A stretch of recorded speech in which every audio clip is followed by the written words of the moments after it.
身體呢就好似一間屋咁樣嘅。當我哋外邊凍嘅時候，或者身體本身唔夠熱量，而為咗保護裏面嘅心肝脾肺腎，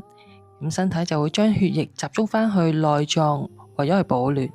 咁樣一嚟，手手腳腳喺外周嘅地區就分唔到呢啲溫暖，就容易 feel 到凍啦，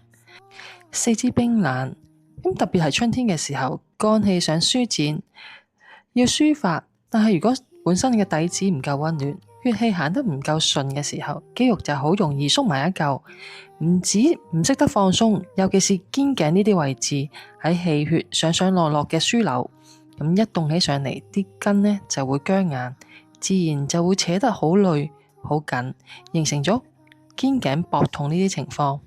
咁所以手手腳腳想溫暖翻，就要集中翻身體嘅氣血，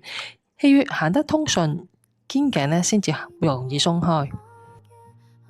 喺我哋做深蹲嘅過程裏面，將身體嘅溫度提升，